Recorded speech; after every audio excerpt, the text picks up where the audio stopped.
پہلا اصول کیا تھا؟ ایمان اور عمل صالح. دوسرا اصول کیا تھا؟ احسان قول اور فعل کے ساتھ. اور میں اس لیے دہرا رہی ہوں بار بار تاکہ عمل کر سکیں. جب زندگی میں واپس جائیں تو ہمیں یہ باتیں یاد آئیں کہ ہاں ہم نے تو یہ کرنا تھا، یہ کرنا تھا، میں کیا کر رہی ہوں، اپنا جائزہ لے سکیں. ٹھیک ہے. تو تیسری کیا چیز ہوئی؟ Keep your self occupied with one thing اور دی ادر، اور ود لرننگ اور gaining knowledge. Do some thing. خود بھی اور بچوں کو بھی ساتھ میں لانا ہے، گھر والوں کو بھی ساتھ شریک کرنا ہے، دوستوں کو بھی، ہر ایک کو. یعنی صرف کام کرنا ہی کافی نہیں ہوتا. بعض مائیں کیا کرتی ہیں، بچوں کو ٹی وی کے آگے بٹھا دیتی اور خود یہ سارے کام خود کرتی کیونکہ میں خود زیادہ اچھا کر سکتی. بچوں سے بھی کروائیں، دوسروں سے بھی کروائیں. وہ غلطی کریں گے پھر ٹھیک کر دیں گے تو آپ کی ہیلپ بھی ہو جائے گی اور وہ زندگی بھر کے لیے سیکھ لیں. جدید تحقیقات سے یہ بات ثابت ہوئی ہے کہ بچوں کے اندر بچپن میں کچھ اللہ نے ایسی صلاحیتیں رکھی ہوتی، کچھ ایسے پاتھ ویز رکھے ہوتے ہیں برین کے اندر، اگر وہ بچپن میں استعمال نہ ہو، بچپن میں وہ چیزیں نہ سکھائی جائیں اس پراپر ایج کے اندر، تو پھر جب وہ بڑے ہو جاتے ہیں تو وہ سارے راستے بند ہو جاتے ہیں. دماغ کا وہ حصہ ہمیشہ کے لیے بند ہو جاتا ہے. پھر انسان کے لیے سیکھنا بہت مشکل ہو جاتا ہے. لٹرلی ایسا ہارمون سیکریٹ ہوتا ہے جو ان سارے پاتھ ویز کو ڈسٹروائے کر دیتا ہے. خلاص مہلت ختم. اسی طرح انسان جب بڑا ہوتا جاتا ہے تو برین کے کچھ سیل ڈیڈ ہوتے جاتے ہیں، میموری کم ہوتی چلی جاتی ہے. پھر آپ وہ چیزیں نہیں سیکھ سکتے جو آپ بچپن میں سیکھ سکتے تھے آسانی سے. آپ کو بہت زیادہ محنت کرنی پڑتی ہے دوسرے راستوں سے، جبکہ اس وقت آپ کے لیے بہت سہولت تھی، آسانی تھی. آپ بغیر کسی بڑی محنت کے بہت کچھ سیکھ سکتے. جیسے بچے کی ابتدائی عمر کے کچھ مہینوں میں وہ بیک وقت 5 زبانیں سیکھ سکتا. تو ماں ایک زبان بولے، باپ ایک زبان بولے، میڈ ایک زبان بولے، اسکول میں کوئی اور زبان ہو، تو آپ دیکھیں گے کہ ایسے بچے ذہنی طور پر بہت شارپ ہوتے ہیں بجائے اس کے کہ سارے انگریزی بولتے رہے. ٹھیک ہے. تو انسان کو کوشش کرنی چاہیے کچھ نہ کچھ سیکھتے سکھاتے رہنا چاہیے. ہر ایج میں کچھ سیکھے. ہر روز اپنے آپ سے پوچھے آج میں نے کون سی نئی بات سیکھی، آج میں نے کون سا کسی کے ساتھ احسان کیا، کیا آج میں نے صدقہ کیا، آج کون سی میں نے نیکی کا کام کیا. ہر روز کی ایک چیک لسٹ ہونی چاہیے آپ کے پاس، اور اگر آپ وہ کرتے رہیں گے تو آپ یقین کریں کہ پریشانی آپ کے پاس سے نہیں بہت دور سے گزرے گی. پھر نمبر 4، آج کی فکر کرنا.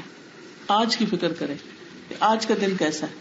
کچھ لوگوں کا حال یہ ہوتا ہے کہ وہ یا ماضی میں رہتے یا مستقبل میں رہتے، ماضی کا غم کرتے رہتے ہیں یا پھر مستقبل کے بارے میں سوچتے رہتے ہیں کیا بنے گا. اس کی چھوٹی سی مثال ہے، جیسے ایک لڑکی ہے، شادی نہیں ہوئی تو وہ کیا سوچتی رہتی، میری ساری سہیلیوں کی شادی ہو گئی، میری کیوں نہیں ہوئی. اور اسی فکر میں کئی لوگ ہیں جو اس فکر میں، مائیں بھی اور بچے بھی، سخت غمگین اور رنجیدہ، سارے کام کاج چھوڑ کے ہاتھ پہ ہاتھ رکھ کے اس بات کے انتظار میں بیٹھے ہیں کہ کس دن کوئی رشتہ آئے اور شادی ہو. اور پھر شادی کی تیاری میں خوب مصروف ہوں گے، پھر بڑے خوش ہوں گے. اگر ایسی کوئی مصروفیت شادی سے پہلے بھی نکال لیں تو آپ کی خوشی کی انتہا نہ رہے. اچھا پھر کیا ہے، شادی ہو گئی، اب اس پہ بھی راضی نہیں. اب یہ کہ شادی بچہ کب ہوگا، پریگننٹ کیوں نہیں ہوا، کیا پتا، طرح طرح کے بسوں سے کیا پتا بچہ ہی نہ ہو، پھر کیا بنے گا، پتہ نہیں میں بچ سکوں گی کہ نہیں. اچھا چلے وہ مرحلہ بھی گزرا، اللہ نے خوشخبری سنا دی. اب سارے وقت یہ پریشانی، پتہ نہیں وہ بچہ پیدا کیسے ہوگا، بیٹا ہوگا کہ بیٹی ہوگی، صحیح سلامت ہوگا یا نہیں ہوگا. اور ہر روز اٹھ کے اس غم بچارنا. اچھا بچہ ہو گیا، اب پتہ نہیں یہ صحت مند ہوگا کہ نہیں، یہ بولے گا کہ نہیں، یہ صحیح دیکھتا بھی ہے کہ نہیں. ٹھیک ہے ایک آدھ دفعہ انسان دیکھ لے، چیک کر لے، اور اس کے بعد ختم، معاملہ ختم. لیکن ہم لوگوں کی عادت ہے، ہم نے صرف غمگین رہنا ہی سیکھا ہے اور غم پالے ہوئے، جیسے بچے پالتے ہیں نا، جیسے غم پالے ہوئے، ان کو ادھر ادھر نہیں ہونے دینا. کوئی اگر ہمیں کہے بھی کہ مت سوچو زیادہ تو نہیں یہ کیسے ہو سکتا ہے، یہ تو میری جی کو لگی ہوئی ہے بات، اس کو تو میں بھلا ہی نہیں سکتی. کچھ ماضی کی بات ہے، کچھ مستقبل کی. تو فکر آج کی کرو، اس وقت کیا کر سکتے ہیں، آج جو کچھ کر سکتے اسے کر گزرو. تو آج میں رہنا سیکھیے، اس وقت کو صحیح استعمال کیجیے جو آپ کے ہاتھ میں ہے، جو آپ کو ملا ہوا ہے. نبی صلی اللہ علیہ وسلم نے فرمایا احرص علی ما ینفعک، اس بات کی حرص رکھو جو تمہیں فائدہ دے، فائدہ پہنچانے والی چیزوں کے بارے میں سوچو. واستعن باللہ، اور اللہ سے مدد مانگو. ولا تعجز، اور عاجز مت بنو. وان اصابک شیء، اور اگر کوئی مصیبت آ جائے تمہیں، فلا تقل، تو مت کہو لو انی فعلت کان کذا و کذا، کاش میں ایسا اور ایسا کرتا تو ایسا اور ایسا ہوتا. ولکن قل قدر اللہ وما شاء فعل، مگر کہو کہ اللہ کی قدر اور جو اللہ نے چاہا وہ کیا. فإن لو تفتح عمل الشیطان، کیونکہ لو جو ہے وہ شیطان کے عمل کا دروازہ کھول دیتا ہے. تو اس سے کیا پتہ چلتا ہے کہ انسان کو آج جو بھی اپرچونٹیز ملی ہیں، صحت ہے، جوانی ہے، زندگی ہے، نعمتیں ہیں، سہولتیں ہیں، ان سب سے فائدہ اٹھائے اور کچھ نہ کچھ کر جائے اپنے لیے. کیونکہ ایک دن جو گزر گیا وہ ہماری زندگی سے مائنس ہو گیا اور ہم ایج پہ پہنچتے چلے جاتے ہیں. کبھی آپ نے دیکھا ہوگا نا کہ کسی بھی چیز کی جب پائل ہوتی ہے نا تو وہ ایک چیز ہٹی، دوسری ہٹی، تیسری ہٹی، چوتھی ہٹی، ہٹتے ہٹتے ہٹتے ہٹتے ہٹتے ختم، خلاص پوری پائل ختم. تو ہر سال اور ہر مہینہ اور ہر ہفتہ اور ہر دن ایک ایک پائل ہے جو ہم اتارتے چلے جا رہے ہیں، ہم سے مائنس ہوتی چلی جا رہی. ایک دن آئے گا کہ زندگی ختم ہو جائے گی اور کچھ کرنے کے قابل نہیں رہیں گے. تو اس لیے اس زندگی میں کچھ کر جائیں اور اس میں مصروف ہو جائیں. جیسے آپ لوگوں نے کورسز جوائن کیے ہوئے ہیں تو ان کو بوجھ نہ سمجھا کریں، ان کو اپنے لیے فائدے کی چیز سمجھیں اور خوب خوب محنت کر کے سیکھتے چلے جائیں. پھر ہے نمبر 5، اللہ کے ذکر کی کثرت کر دیں. اللہ کے ذکر کی کثرت، کیونکہ ذکر کے بارے میں آتا ہے الذین آمنوا وتطمئن قلوبهم بذکر اللہ الا بذکر اللہ تطمئن القلوب. وہ لوگ جو ایمان لائے اور ان کے دل اللہ کے ذکر سے مطمئن ہوتے ہیں. خبردار، اللہ کے ذکر سے ہی دل اطمینان پاتے ہیں. تو اس سے کیا پتہ چلتا ہے کہ انسان کو اللہ کا ذکر کرتے رہنا چاہیے. آپ کون سا ذکر کرتے ہیں؟ کون کون سا ذکر؟ کتنے لوگ صبح شام کی دعائیں پڑھتے ہیں؟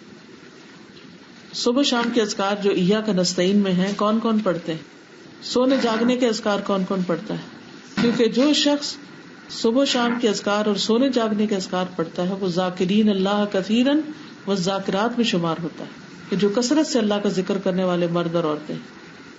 یہ دونوں اپلیکیشنز بھی موجود ہیں ٹیلی فون پر. تو پہلے تو کتاب لے کے پڑھنا پڑتی تھی، اب فون آن کر کے انسان اس پر اپنی دعائیں پڑھ سکتے ہیں، کہیں بھی ہو، سفر میں ہو، حضر میں ہو. اور زبانی یاد ہو جائے تو پھر تو آپ واک کرتے ہوئے کسی بھی طرح آسانی سے پڑھ سکتے ہیں. اس کے علاوہ کون سا ذکر کرتے ہیں؟ کوئی بتائے مجھے، آپ میں سے کوئی بتائے مجھے کیا ذکر کرتے ہیں؟ سبحان اللہ و بحمدہ سبحان اللہ العظیم. اس کا فائدہ بتائیے. سبحان اللہ و بحمدہ سبحان اللہ العظیم پڑھنے کا فائدہ بتائیے. یہ قلبی ایسے ہیں جو پر ہلکے ہیں اور میزان میں بھاری ہیں. بہت اللہ سبحانہ تعالیٰ بہت محبوب ہے. تو جو چیز اللہ کو پیاری ہو وہ ہمیں بھی پیاری ہونی چاہیے. ٹھیک ہے، اور کوئی ذکر بتائیے. سائمہ آپ بتائیے. سبحان اللہ و بحمدہ کتنا پڑھنا چاہیے کم از کم روزانہ؟ 100 بار. اس کا کیا فائدہ ہے؟ اگر تمہارے گناہ سمندر کی جھاگ کے برابر بھی ہوں گے تو اللہ سبحانہ تعالیٰ اگر تمہارے گناہ سمندر کی جھاگ کے برابر بھی ہوں تو اللہ سبحانہ تعالیٰ ان کو معاف فرما دے گا. یعنی اتنا فائدہ ہے ان کا. یعنی ہم سب کس قدر پریشان ہوتے ہیں اور اپنے گناہوں کی ندامت بھی ہوتی ہے اور گناہوں کی وجہ سے بعض مشکلات بھی کھڑی ہوتی ہیں. تو جب ہم یہ تسبیح پڑھتے رہیں گے اور گناہ معاف ہوتے رہیں گے تو زندگی کتنی آسان ہو جائے گی. ٹھیک ہے، اور کوئی ذکر بتائیے. اور 1 منٹ بھی نہیں لگتا یہ اگر آپ پڑھنا شروع کریں. شاباش. سبحان اللہ و بحمدہ عدد خلقہ ورضا نفسہ وزنۃ عرشہ ومداد کلماتہ. صبح 3 بار. ٹھیک ہے، اس کا کیا فائدہ ہے؟ بہت سارے ذکر اور بہت ساری عبادت پہ بھاری ہے یہ. اس کے علاوہ ہر نماز کے بعد 33 بار سبحان اللہ، 33 بار الحمدللہ اور 33 بار اللہ اکبر اور پھر آخری بار لا الہ الا اللہ وحدہ لا شریک لہ لہ الملک ولہ الحمد وہو علی کل شیء قدیر جو ہے اسے پڑھ لیا جائے. تو اس کا کیا فائدہ ہے, کسی کو معلوم ہے؟ ہر نماز کے بعد جو شخص یہ اذکار کرتا ہے اور جس میں 1 منٹ سے کچھ سیکنڈ اوپر جاتے ہیں صرف, تو اس کا فائدہ بتائیے. کوئی شخص اس شخص سے بڑھ کر نیکیاں نہیں لا سکتا سوائے اس کے جو یہی عمل کرے یا اس سے زیادہ کرے. ٹھیک ہے نا؟ یعنی آپ سب سے زیادہ نیکیوں کے حامل ہوتے ہیں جب آپ یہ ذکر کرتے ہیں. ٹھیک ہے. اسی طرح نبی صلی اللہ علیہ وسلم نے فرمایا کہ سورج جس چیز پر طلوع ہوتا ہے ان سب سے زیادہ پیاری مجھے یہ کلمات ہیں, سبحان اللہ والحمد للہ ولا الہ الا اللہ واللہ اکبر. اسی طرح لا حول ولا قوت الا باللہ کو جنت کے خزانوں میں سے ایک خزانہ کہا گیا. اگر آپ کو دنیا کا بھی کوئی خزانہ ملے تو آپ کیا کریں گے؟ بھاگ پڑیں گے. جب آئی فون ریلیز ہوتا ہے تو آپ نے دیکھا ہوگا کہ لوگوں کا حال کیا ہوتا ہے. ساری رات پارکنگ میں گزارتے ہیں, لائنوں میں کھڑے رہتے ہیں, سخت سردی میں کھڑے رہتے ہیں, جی انتظار کرتے ہیں, حالانکہ پیسوں سے خریدنا ہے, مفت نہیں مل رہا. تو اگر کوئی آپ کو یہ بتائے آؤ میں تمہیں جنت کا خزانہ بتاؤں, تو آپ کا دل نہیں چاہے گا. اور وہ جنت کا خزانہ لا حول ولا قوت الا باللہ ہے. اور یہ اس لحاظ سے بھی فائدہ مند ہے کہ ہمارے اوپر جو بوجھ ہوتی ہیں, ٹینشن ہوتے ہیں, پریشانیاں ہوتی ہیں, تو وہ ہم اتار دیتے ہیں کہ ہمارے میں تو کوئی قوت زور ہے ہی نہیں ان سے نپٹنے کی, اللہ ہی نپٹے گا ان سے. تو انسان کے دل کو قرار آ جاتا ہے. ہاں جی, استغفر اللہ استغفر اللہ استغفر اللہ. استغفار پڑھنا ساری مشکلات سے نکلنے کا حل ہے, طریقہ ہے, راستہ ہے. جی, مال, بیٹے, نہریں, رزق, ہر چیز میں اضافہ ہوتا ہے جب انسان استغفار پڑھتا ہے. کل آپ نے بتایا تھا لا الہ الا اللہ وحدہ لا شریک لہ, وہ والی جو آپ نے کل 100 بار جو پڑھتا ہے. آج میں جیل میں وہی پڑھا کے الحمدللہ. تو 10 غلام آزاد کرنے کا ثواب بالکل ایک دن کا, ایک دن میں 100 نیکیاں لکھی جائیں گی, بالکل 100 گناہ مٹائے جائیں گے. تو سبحان اللہ, وہ ہم آج جیسے آپ نے کل ایکٹیویٹی کرائی تھی نا, تو میں نے بھی کہا کہ آپ گنے اور ٹائم ہم دیکھتے ہیں نا, تو سب نے الحمدللہ پڑھا. اور وہی جیسے آپ نے کل ذکر کیا تھا تو میں نے وہی چیز ٹرانسفر کی کہ دیکھیں ہمیں بالکل بھی وقت نہیں لگا اور ہم نے کچھ منٹس کے اندر 10 غلام آزاد کر دیے. ورنہ ہمارے پاس اتنے پیسے کہاں کہ ہم ہر روز 10 غلام آزاد کریں, اور ہمارے پاس وقت ہوتا ہے صرف سستی کے مارے, اور کوئی ہماری لائف چونکہ ڈسپلن نہیں ہوتی تو ہم اتنی بڑی نیکی سے محروم رہ جاتے ہیں, تو اپنا ہی نقصان کرتے ہیں. تو اس پہ توجہ دینے کی ضرورت ہے. چھٹی چیز ہے اللہ کی نعمتوں کا ذکر کرنا, التحدث بنعم اللہ تعالی, ظاہری نعمتیں بھی اور باطنی نعمتیں بھی, ظاہر بھی اور ہڈن بھی. اللہ کی نعمتوں کا اظہار کرنا, ذکر کرنا. جیسے شروع میں نے کہا نا کہ جب انسان شکر گزار ہوتا ہے تو اس کو نعمتیں نظر آنے لگتی, پھر وہ ان کو مینشن بھی کرتا ہے اور اس پر خوش ہوتا ہے کہ اللہ تیرا شکر ہے تو نے زندگی کا آج یہ دن دیا, اللہ تیرا شکر ہے تو نے یہ ہمیں ایک اچھی بات سکھا دی, اللہ تیرا شکر ہے تو نے فلاں سے ملا دیا. یعنی مختلف اس طرح کی چیزیں جب انسان کرتا ہے تو یعنی نعمتوں کا بول کر ذکر کر کے اللہ کے ساتھ شکر کرے تو وہ اس کا امپیکٹ کچھ اور ہوتا ہے. انسان کے کان سنتے ہیں, دل پہ اثر ہوتا ہے. اللہ تعالیٰ کو پتا ہے سب, لیکن اکیلے میں آپ یہ ایکٹیویٹی ضرور کریں, اکیلے میں جا کر کہیں اللہ تیرا شکر تو نے آج ہمیں یہ باتیں سنوائی. فائدہ کیا ہوگا؟ اللہ تعالیٰ اور اچھی اچھی باتیں سنوائے گا. اور فائدہ کیا ہوگا کہ آپ کے دل کو ایک عجب راحت محسوس ہوگی, اور یہ چیز عمل میں آ جائے گی. یعنی کانسٹنٹلی آپ کی عادت بن جائے گی. اللہ تیرا شکر, کھانا پکا رہے ہیں تو اللہ تیرا شکر تو نے اتنی روزی دی کہ میں پکانے کے قابل ہوں. وہ بھی گھر ہے جہاں آگ نہیں جلتی اور جہاں چولہے پہ کچھ نہیں چڑھتا. اللہ تیرا شکر تو نے ہمیں کھلایا پلایا. دنیا کے حالات اگر آپ دیکھیں کہاں کہاں لوگ کس مشکل میں رہ رہے ہیں, پھر امن ہے. اللہ تیرا شکر ہے امن ہے کہ تو نے ہمیں زندگی گزارنے کا موقع دیا, ورنہ اگر ایک تیز ہوا چل پڑے, ایک بارش اور آندھی کا طوفان آ جائے یا کوئی بجلی کڑک پڑے تو ہم کہاں جائیں. کوئی زلزلہ آ جائے تو ہم کدھر جائیں. تو ہر نعمت کو نا بول کے کہا کر اللہ تیرا اس نعمت پر بھی شکر, اس نعمت پر بھی شکر. پھر 7ویں چیز ہے غموں کو دور کرنے کے لیے کوشش کرنا. اس کوشش میں ایک کوشش اب بتائے دیتی ہوں, وہ یہ کہ جو ہم سے زیادہ غمگین لوگ ہیں ان کے حال پر نظر رکھنا, اپنی پریشانی کے وقت دوسروں کی پریشانی دیکھنا, اور جب کوئی نعمت ملے تو اپنے سے کم درجے والے کو دیکھنا کہ اس کے پاس نہیں, تو پھر نعمتوں کی قدر ہونے لگے گی. اور نمبر 8 ہے ان پلیزنٹ تھنگس کو بھول جانا, جو پاسٹ کی ہیں ان کا ذکر نہ کرنا. کچھ لوگ اتنے بہادر ہوتے ہیں, ان پہ بڑے بڑے مسائل گزرتے ہیں, لیکن وہ کسی سے بھی ذکر نہیں کرتے. وہ یہ کہتے ہیں کہ میرے رب کو پتا ہے, وہی جزا دینے کے لیے کافی. چھوٹی چھوٹی چیزیں, ضروری نہیں ہوتا کہ ہر وقت آپ دوسروں سے شیئر کریں اپنے غم اور دکھ اور پریشانیاں. اب ایک چھوٹی سی مثال دیتی ہوں. میں جب آنا تھا مجھے اس دفعہ دبئی, اور سب بچے وغیرہ اکٹھے ہو رہے تھے, تو میں نے صبح سوچا کہ اپنا ہینڈ کیری پیک کر کے رکھ دوں اور پاسپورٹ وغیرہ بھی نکال کے رکھ دوں, تاکہ این جانے کے وقت مجھے پھر سارا دن فکر نہیں رہے گی. کیونکہ ہر وقت کیا ہوتا ہے, جب انسان کو جو کام کرنا ہوتا ہے وہ نہیں کرتا, تو اس کے مائنڈ پر ایک ٹینشن رہتی ہے, اچھا مجھے یہ کرنا ہے, مجھے یہ کرنا ہے. تو وہ جب میں نے کبڈ کھولی, اپنا جہاں پاسپورٹ رکھتی تھی وہاں دیکھا تو پاسپورٹ نہیں. اب ایک چیز اٹھائی, پاسپورٹ نہیں. سوچنا بھی شروع ہو گئی کہ لاسٹ ٹائم پاسپورٹ کہاں دیکھا تھا, کچھ یاد نہیں آ رہا تھا. اچھا, اور اس وقت مسلسل میں اپنے دل کا جائزہ لیتی رہی کہ اس سارے ارینجمنٹ کے باوجود اگر میں نہیں جا پاتی تو میں کس طرح ریئیکٹ کروں گی, کس طرح بہیو کروں گی, اور اس چیز کو کس طرح لوں گی. تو میں نے سارا اپنے لیے پلان کر لیا کہ میں اس یکسوئی کے وقت کو, جب کہ میرے پاس کوئی بھی نہیں ہوگا, تو کیا کیا پڑھوں گی اور کیا کیا کروں گی. اور تھوڑی دیر کے لیے فکر تو ضرور ہوئی کہ اس میں دوسرے ویزے بھی ہیں, کیا سب نیا پاسپورٹ بنوانا اور پھر ویزے لگوانا وقت بہت ضائع کرتا ہے. اس کی مجھے زیادہ فکر تھی. خیر میں واپس آ کے بیٹھی, میں نے لاسٹ ٹائم جو ٹریول کیا تھا کسی کے ساتھ اس کو پوچھا تو نہیں ملا. خیر پھر تھوڑی دیر بعد سوچا کہ اسی جگہ جہاں میں رکھتی ہوں ہمیشہ اس کو تھوڑا سا دیکھ لوں. پھر تیسری دفعہ شاید میں جا کے وہی جگہ کھولی اور ایک فائل پڑی تھی, اس کو اٹھایا, اس کے نیچے نہیں ملا.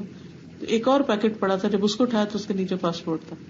اچھا الحمدللہ میں نے اس بات کو نہ اپنے ہسبینڈ سے ذکر کیا, نہ اپنے بچوں سے, کسی سے نہیں, لیکن ایسی بات ہو رہی تھی تو میں نے قدسیہ سے ذکر کیا اور تھوڑا سا میں نے بتا دیا کہ اس طرح ہوا, ہو سکتا تھا کہ میں نہ آ پاتی.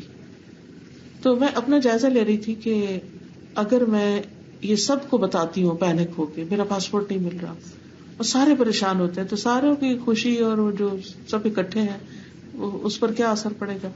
اور ابھی تک میں نے ان کو نہیں بتایا کہ میرے ساتھ کیا ہوا تھا, تو نہ میری صحت پہ کوئی اثر نہ ان کی صحت پہ کوئی اثر. آپ لوگوں کے ساتھ صرف اس لیے شیئر کر رہی ہوں. اور اب کہ یہ مواقع ہوتے ہیں جب ہمارا ٹیسٹ ہوتا ہے کہ اب ہم کیا سوچتے ہیں. جی مسلسل اللہ سے مدد مانگی کہ اللہ تعالیٰ آپ کو پتا ہے کہاں ہے, آپ مجھے دکھا دیں. مجھے نہیں پتا, میں تو جانتی نہیں, میں تو جاہل ہوں, آپ کو پتا ہے, آپ تو عالم الغیب والشہادہ ہے, آپ کے لیے تو چھپی ہوئی چیز اور ظاہر چیز ایک جیسی. یعنی جو بھی انسان کے اللہ کے بارے میں گمان ہوتے ہیں اس کو سامنے رکھ کے میں دعا کرتی رہی. تو ان پلیزنٹ واقعات جو ہیں ان کو ہر وقت مت شیئر کرے لوگوں کے ساتھ, اور ان کو پریشان مت کرے.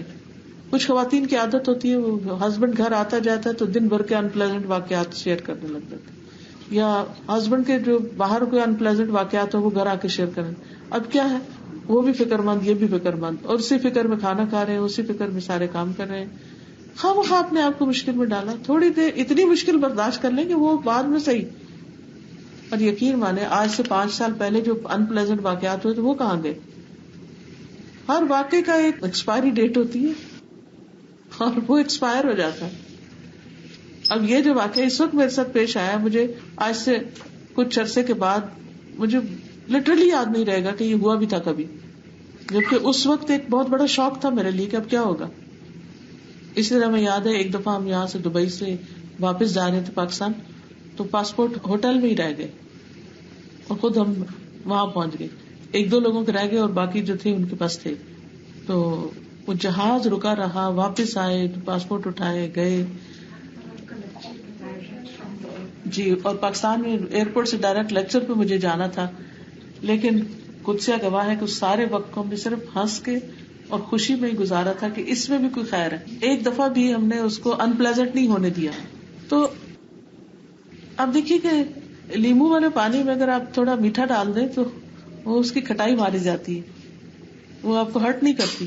اسی طرح جو بھی واقعات ہو اس میں کوئی ایسا پہلو لے آیا کریں, کوئی اچھائی ڈال دیا کریں کہ جس سے وہ انپلیزنٹ پلیزنٹ ہو جاتا ہے. اور اس کا سب سے اہم ترین طریقہ یہ ہے کہ ایسی باتوں کا بہت ذکر نہ کیا جائے.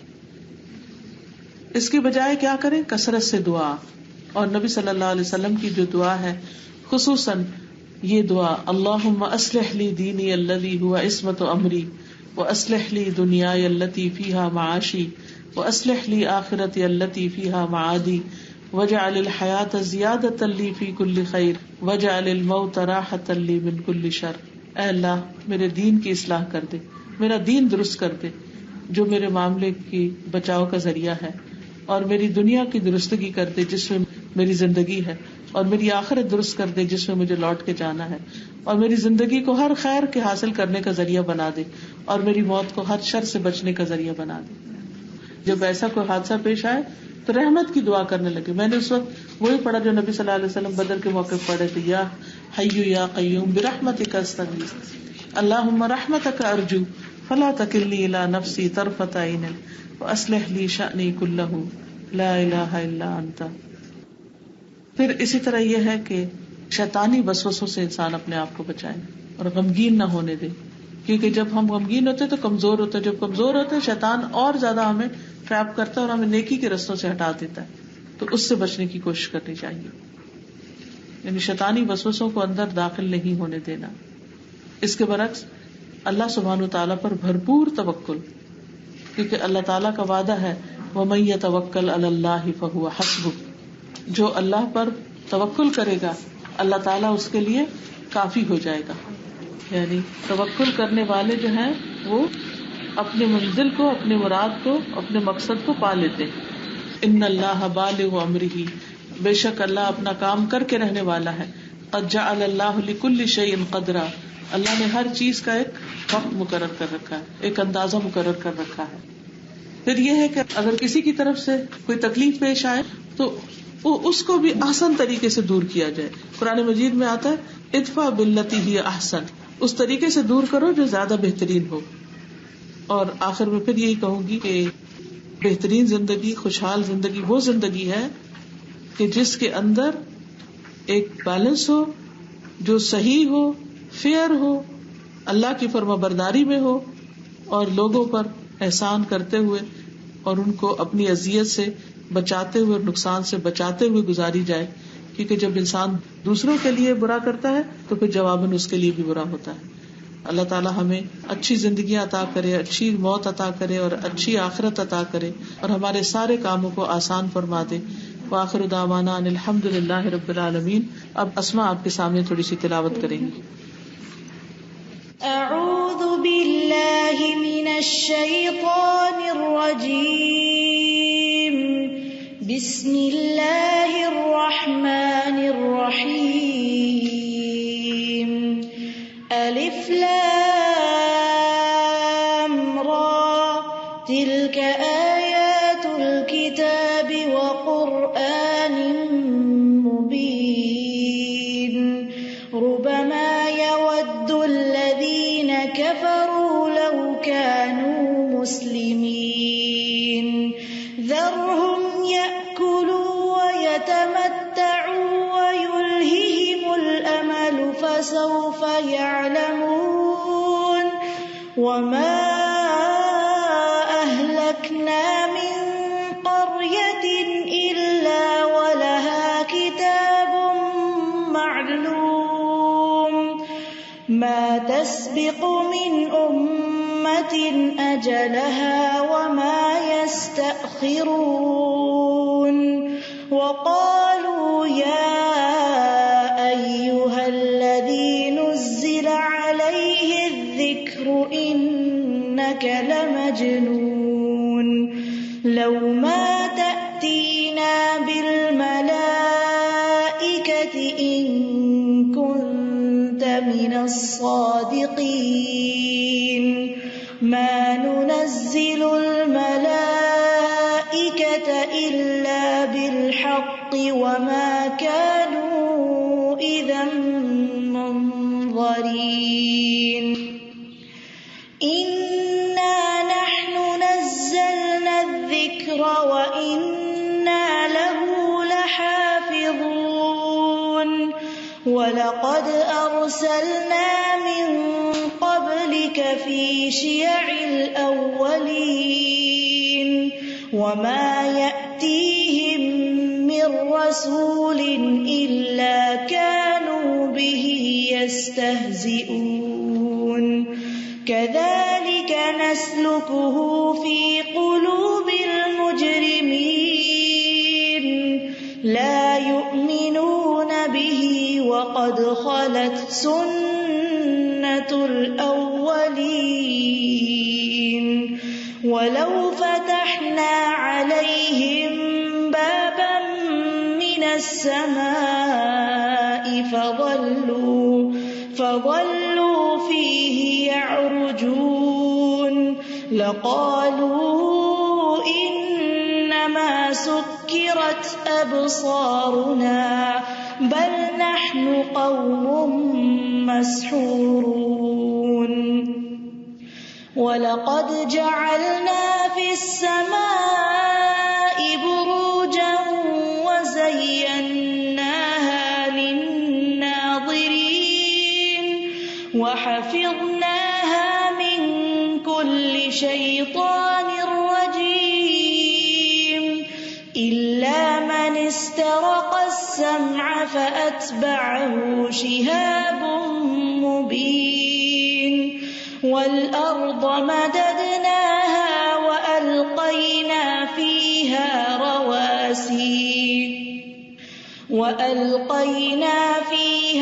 رَوَاسِيَ وَأَنبَتْنَا فِيهَا مِن كُلِّ شَيْءٍ مَّوْزُونٍ وَجَعَلْنَا لَكُمْ فِيهَا مَعَايِشَ وَمَن لَّسْتُمْ لَهُ بِرَازِقِينَ وَإِن مِّن شَيْءٍ إِلَّا عِندَنَا خَزَائِنُهُ وَمَا نُنَزِّلُهُ إِلَّا بِقَدَرٍ معلوم. آپ کوئی شیئر کریں ہمارے ساتھ. اللہ تعالیٰ آپ کا آنا قبول کرے اور آپ کو قرآن کی بہترین فہم اور سمجھ دے تاکہ جو ہم سیکھ رہے ہیں وہ عمل میں بھی لا سکیں، کیونکہ علم تو ہم بہت جمع کر لیتے ہیں مگر جو فہم ہوتی ہے اسی کے بعد ہی عمل آتا ہے. تو اللہ تعالیٰ آپ کا آنا قبول کرے، آپ کی محنتوں کو قبول کرے اور آپ کو بہترین اجر دے اور آپ کے وقت میں برکت ہو، آپ کے علم میں برکت ہو، سب کا جاریہ اور آپ جو محنتیں کر رہے ہیں اور جو لوگ بھی محنت کر رہے ہیں ان کے لیے بہترین صدقہ جاریہ ہو. سسٹر تہمیہ ایک کوئی سب شیئر کرنا چاہتے ہیں. جی السلام علیکم استاذہ. وعلیکم. جی ہم فہم القرآن کی کلاس لیتے ہیں اور ماشاءاللہ آپ کی کلاس میں آنے کے لیے ایک سسٹر نے وہ کالج پڑھ رہے تھے تو وہ ابھی کرسپونڈنس سے کر رہے ہیں just to attend the class. الحمدللہ. اور کافی سسٹرز نے ان کا ایکسپیرینس رہا ہے کہ انہوں نے دوسرے لوگوں پر پن پوائنٹ کرنا بند کر دیا ہے، اپنی غلطیوں پر نظر ہے انسٹیڈ. الحمدللہ. نمازیں خشوع کے ساتھ پڑھ رہے ہیں اور میں بہت زیادہ نروس ہوں، خوشی کا ٹھکانہ نہیں ہے آپ کو دیکھنے کے بعد. الحمدللہ. سسٹر تیمیہ اور سسٹر اسما ہدا، آپ کی آواز بہت حد تک کوشش کر رہی ہوں، بہت شوق سے سنتی ہوں. جزاک اللہ خیر. استاذہ کچھ اور اسٹوڈنٹ بولنا چاہتے ہیں؟ جی ضرور بولیے، ضرور بولیے، بالکل اجازت ہے، ہم انتظار میں ہیں. جی سسٹر تصفیہ، سسٹر ہدا. السلام علیکم استاذہ. وعلیکم السلام. وعلیکم السلام. الحمدللہ 2005 سے میں نے آپ کی تفسیر سننا شروع کی ہے، تب سے آپ کی آواز سے مانوس ہوئے اور آپ سے ایسی محبت ہے جیسے اپنے والدہ سے. اتنی تڑپ تھی آپ کو دیکھنے کی اور آپ سے بات کرنے کی. اللہ تعالیٰ نے آج یہ موقع دیا. آپ کی تفسیر نے میں نے قرآن تو پڑھا ہے ترجمے سے، تفسیر بھی پڑھا ہے، لیکن عمل میں بدلاؤ جو آیا ہے اللہ کے فضل و کرم سے کہ آپ خود کی تفسیر سننے کے بعد ہر بار اپنے عمل کو جیسے چیک کرنے کی توفیق مل گئی. ہر بار غلطی ہوتی ہے تو فوراً اپنی غلطی کا، یہ چیز پہلے کبھی نہیں تھی میری زندگی میں. آپ کو سن سن کے میرے گھر کا ماحول، میرے گھر میں جیسے بدلاؤ آ گیا. میرے شوہر، میرے بچیاں سب قرآن سے جڑ گئے. الحمدللہ الحمدللہ، اللہ کا لاکھ لاکھ شکر ادا کرتی ہوں. الحمدللہ.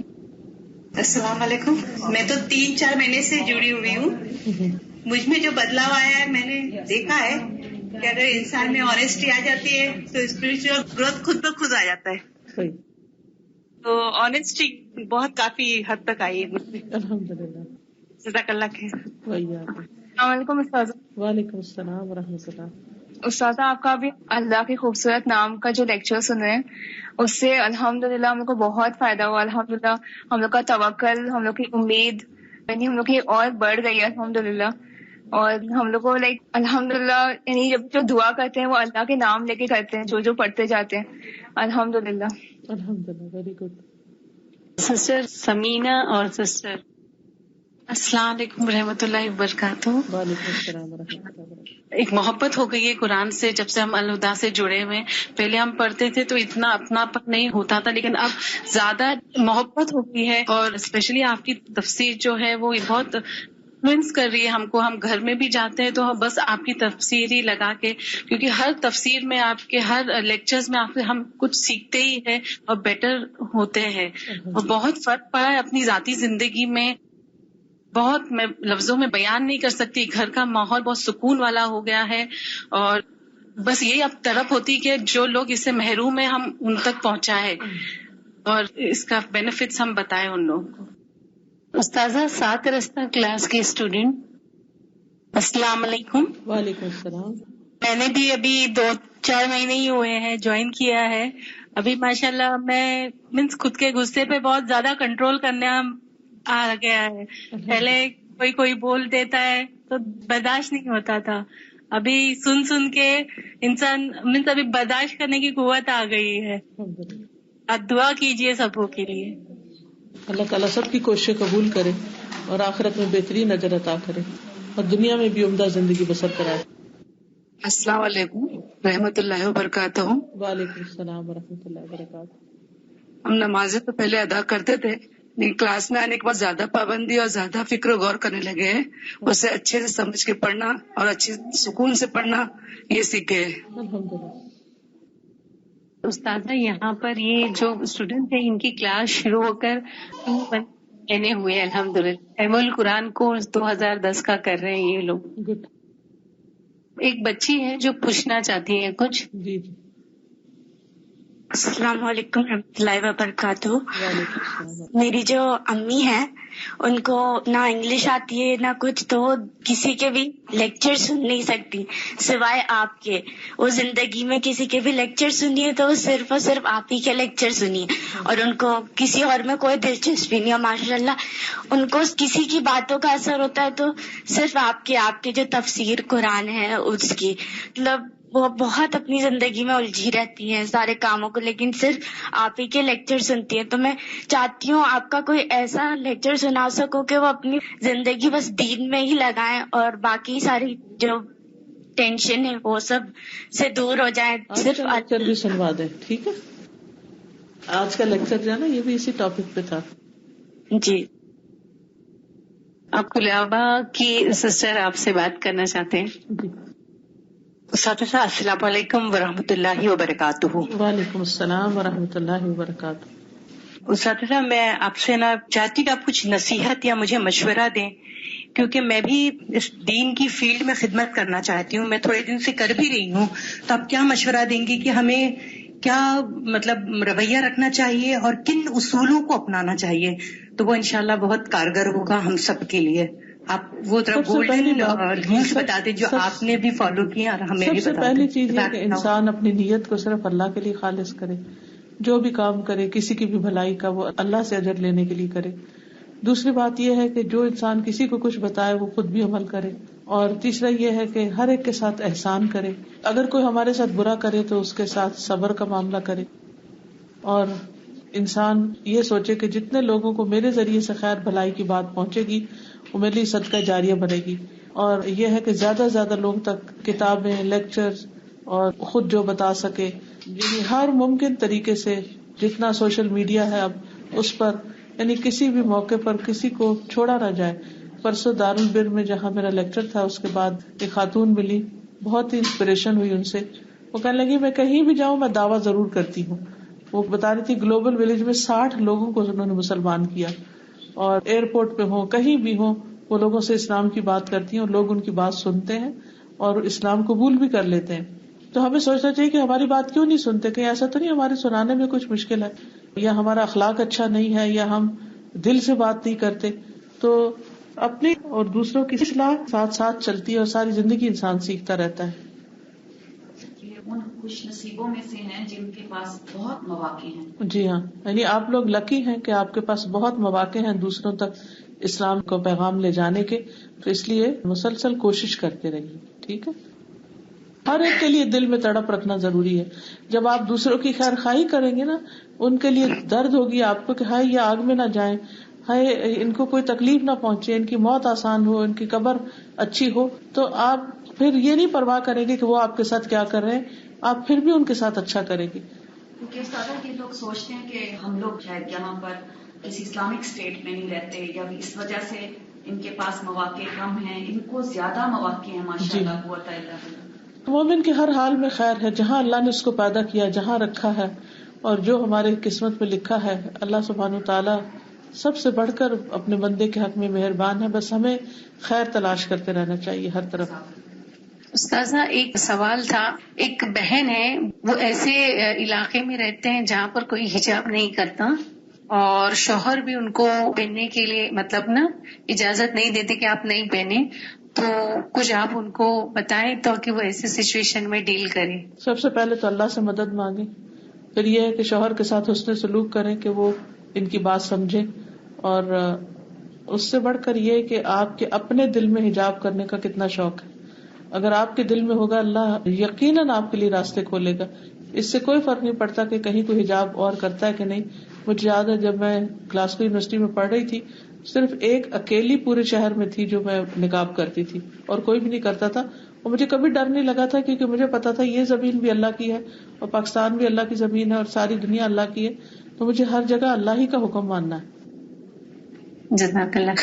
ایک سسٹر آمینہ ہے، انہوں نے لکھے صلاۃ کے معنی نماز ہے، یہ قرآن کی روشنی سے بتائیں. بہت سی چیزیں قرآن کا جو لفظی معنی ہے اس کے علاوہ نبی صلی اللہ علیہ وسلم کی سنت سے ہمیں پتہ چلتی ہے کہ آپ نے جب اقیم الصلاۃ کا حکم آیا تو اس پر کیسے عمل کیا. ٹھیک ہے، انہوں نے صرف کوئی زبانی باتیں نہیں کی، عمل کر کے دکھایا. السلام علیکم. وعلیکم السلام. ایک نان مسلم لڑکے کو ہم لوگوں نے دعویٰ کیا اور میں نے کہا کہ اللہ کے یہاں مطلب ہم لوگوں کو جواب دہ ہونا پڑے گا کہ ہم نے اپنے پڑوسی کو میسج نہیں پہنچایا اسلام کا، اسلام کی دعوت دی. تو وہ کہنے لگا آپ فکر نہیں کریں آنٹی، میں جو ہے اللہ کو بول دوں گا، آپ کے اللہ کو بول دوں گا کہ اس نے مجھے دعویٰ کیا تھا. بس اتنا بول کے خاموش ہو گیا. تو کیا کرنا چاہیے؟ بس کچھ بھی نہیں، اچھا سلوک کرتے رہے اس کے دل میں اللہ، اور دعا کرتے رہے، اللہ دل میں ڈال ہی دے گا انشاءاللہ. آپ بھی دعا کریے گا انشاءاللہ، اللہ اس کو ہدایت دے. السلام علیکم رحمۃ اللہ وبرکاتہ. وعلیکم السلام ورحمۃ اللہ وبرکاتہ.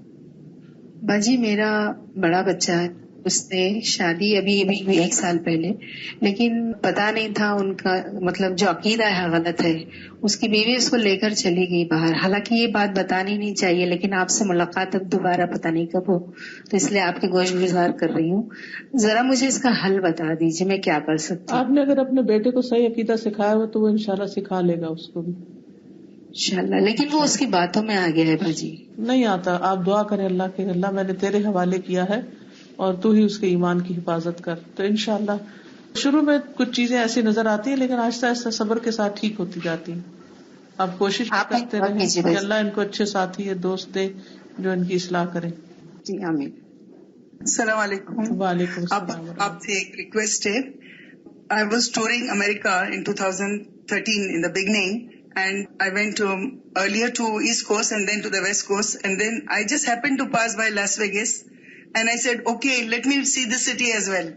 اور میں جب وہاں پر گئی تو I was just stunned because I just found sin and sin and sin, nothing beyond that. ابھی ٹائم ہو گیا تھا نماز پڑھنے کا تو میں ڈھونڈ رہی تھی مسجد. گلوبل اس میں پوزیشننگ کر کے میں نے دیکھا کہ ہاں اس جگہ پہ ایک مسجد ہے, وہاں پر گئی آپا اور دیکھا کہ مسجد تو بہت ہی خوبصورت ہے, مسجد ابراہیم, لیکن اس میں ادھر اتنا ڈرٹ دھول مٹی تھی.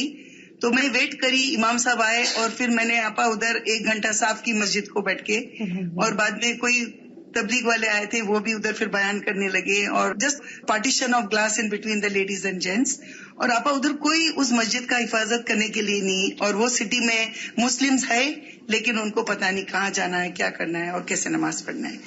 تو اس دن گھومنے کی بجائے میں ادھر رک گئی, پوری نمازیں میں نے ادھر ادا کی. اور آپا اس کے بعد میں مجھے یہ احساس ہوا کہ اتنی اچھی مسجد بنی ہے لیکن اس کی دیکھ بھال کرنے کے لیے کوئی بھی نہیں ہے. کسی نے ایک انسان نے مسجد تو بنا لیا لیکن اس کی حفاظت کرنے کے لیے کوئی نہیں. اللہ کرے گا آپ جیسا کوئی درد رکھنے والا وہاں آ جائے گا, دعا کریں.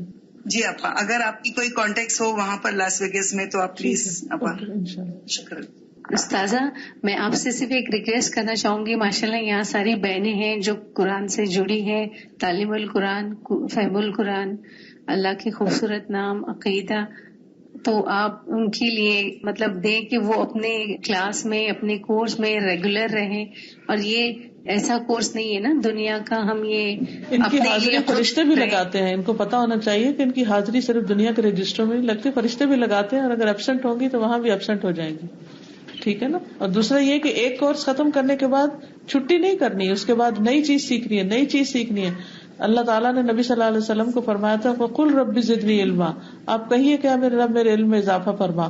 تو ہم سب کے بھی یہی حرص ہونی چاہیے کہ علم زیادہ ہو تاکہ عمل زیادہ ہو اور ہمارے ساتھ سب کچھ جائے. جو کچھ دنیا میں ہم سمیٹ رہے ہیں وہ تو سب پیچھے رہ جائے گا. ٹھیک ہے. تو میری آپ سب بہنوں سے یہ گزارش ہے کہ آپ علم کے سفر کو قبر تک جاری رکھیں اور اس کی نیت کر لیں. ٹھیک ہے. اوکے, جزاکم اللہ خیر. سبحانک اللہم و بحمدک, اشہد ان لا الہ الا انت, استغفرک و اتوب الیک. السلام علیکم و رحمۃ اللہ وبرکاتہ.